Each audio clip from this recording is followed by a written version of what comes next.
یو بل مسله چې هغه د قرباني سره تعلق ساتي هغه دا چې د ساروی چې علالینو د دې آداب دي. زه بعض آداب ته اشاره کوم. یو ادب دا دی د ساروی د علالولو چې په خپل حلال کې د غوړه طریقه ده. رسول الله صلی الله علیه وسلم خپل ساروی د قربانی ده د خپل حلال کړي، خپل لاسونه حلال کړي، نو دا غوړه طریقه ده. اگر که لازم نه دی خو چې خپل به انسان چاړه راکړي دا خده. دویم ادب دا دی چې د چاړه به تیرا او دا غي سره دا ادب رسول الله صلی الله علیه وسلم ته خولې چې دا چاړه به د دې ساروی په مخ کې نه تیرا کې. الله اکبر، دا شیخ کول دین. او دا غي سره بل ادب یو ساروی به د بل ساروی په مخ کې نه لاله.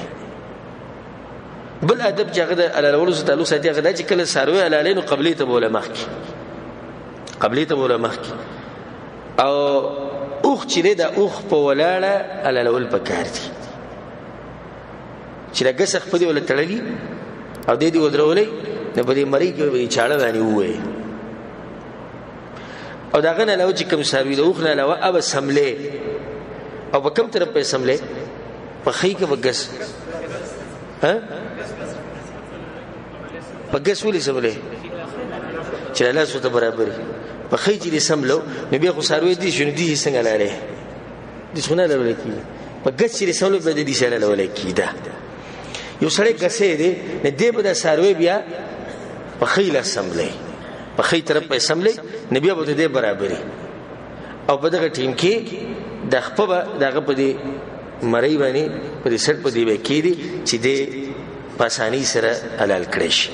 بس خلک دا غلطي کوي سلور پینځو پرې دغه پورې ختی پورې ساروی پورې هغه حلال کی بیا به نیولې چې دې ټوبونه نه وي. ګوره چې څومره دې ټوبونه وي د حلالینه بعد دومره خده د نه ویني وځي چې څومره دې لتی وي څومره دې ټوبونه وي دا خده چې ردنه د وینه دوزي نه د بس سو ګل ظالمان بخپو کینی بالکل عقیدو نه پرې. ګوره د خساد رساو ترې ځان کارخونه دی کنه نو چاړه دی راخو دا اې تکلیف چې تکلیف هغه د لاسماغه ټوپونه نه ته بخپو ته دی نهست تاسو دې دې کني بخپو بوته نه شي نیولې به پریدي نه لکه بس تعالی کو سید علی په ټیم کې دې نه کنټرول کېدو تعالی سات لونه چې چاړه به راخو بس وسې پرې اوس کې دې لته یو ټوپونه پرې چې وینه د ټوله وزي. کله چې به چاړه راکاږي نه په دغه ټیم کې به بسم الله الله اکبر وې د الله د نوم غسته خو بلازم دي بسم الله الله اکبر بوې او دبو اللهم منك ولك یا الله ستاسو طرف نه او ستاسو لپاره ده عني لکه زمانه طرف نه کبي بل چا طرف نه دا غنوم بواخلي او به چې اللهم تقبل مني یا الله زمانه قبول کی کبي پرز دی کی او کله بل چا د پرین اللهم تقبل من فلان پلانیه طرفنا او کله د سره شریک اللهم تقبل مني ومن اهل بيتي زمانه طرفنا زمانه کور طرفنا یا الله ته قبول کی. دا مسلو سیاد ساتي چې قرباني د ساروي سره شیخ رسول د منوي ځکه چې دته الله د پاره صدقه کړې ده نو بیا ته څنګه خپل صدقې ته واپس راځي او خرڅې د دې نه سني شي خرڅول د دې په سرمن باندې بسکیږي د دې سرمن خرڅول بنا روا دي ځکه حدیث کې دې من راغلی چې سرمن بغ د قصابی له نور کې لکه علی رضی الله عنه چې ماته رسول سم دا خبره کړو او صحیح بخاری کې دا روایت ده چې تبا د قصاب له د سرمنو نه سن ورکه الا کې وسړی قصابی له هدیه ورکې د خپل طرف نه دا پیسې نه دلالولو اسی خپل طرف نه هدیه ورکړي غریب د ورکړي هیڅ خبر نه خو دې له سدیس نه چې دا ولور کې به ول پیسې بیا نه ورکړي چې ډېر خلک کوي چې دې قصابی له سرمنی ورکړي او هغه خوشاله دي ته د سرمنی را جمع کوي نه دی ول سرمنی ورکړي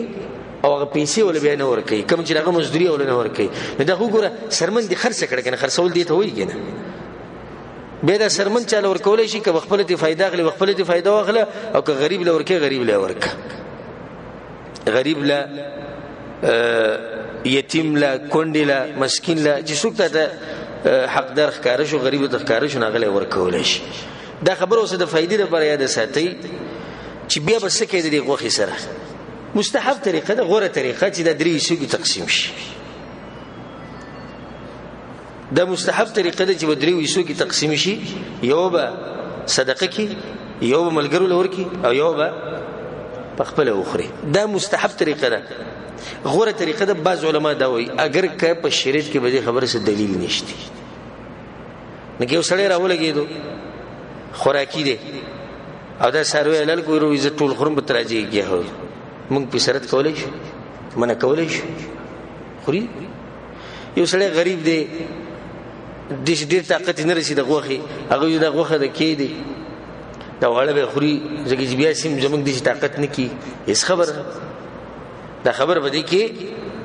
کولاو د کې سړی مثال کې ځان لټول خوري ځان لدی خوري خو نه غوړه د چیزان سره به غریبانان سګي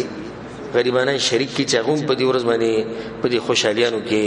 موږ سره شرکت وکي یو اهم مسله یو کور کې سروي ولړلې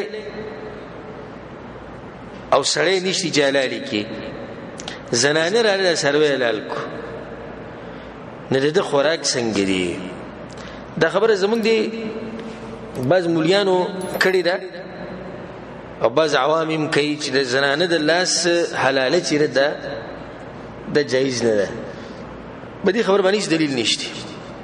بلکې د رسول صلی الله علیه وسلم په وخت کې د یو صحابي وینځه وی كانت ترعى غنما هغه به بيزيګړي ساتري د خپل مالک ته پاره ناغي یو دغه ولید یو په دې بيزو ګړو کې یو ګډه ولید چې هغه مړ کېدو والا وا فكسرت حجرا فذبحتها ناغي یو کانه مات کو غسم تیرے کو سم او پاګ کانی باندې دا ګډ سکو د حلال کو به چې کله دا کور ولې د خبرینه خبر شو نو دې کس وته چې لا تاكلوا حتى اتي النبي صلى الله عليه وسلم دینه سم خو رسول رسولونه تاسو کو رسول زمونه چې کړه تاسو شنو فامر النبي صلى الله عليه وسلم باكلها ورسول سمي چې خوري په صحیح بخاری کې دا روایت د دینه دا واضح شو چې د زنانه د لاس حلاله سره ها جایز ده اخرنی مسله چې د قرباني سره تعلق ساتي غدا ده نن سبا د فیسبوک ته موږ په شرمول نس تصویر به وسته وي دا زمونږ سره زمونږ د قرباني سروي ولاړ کله چې بچاړه راکاږي نو هم هغه ټیم کې یو ځوان شیر ته ولاړ هغه ویډیو کوي چې زمونږ لیته د چا د پاره کې کدي خلکو د پاره کې نوم صفه وای چې زه کوم دي د پاره چې خلک ویني او نشر شي دا اوس په تاسو لیدلی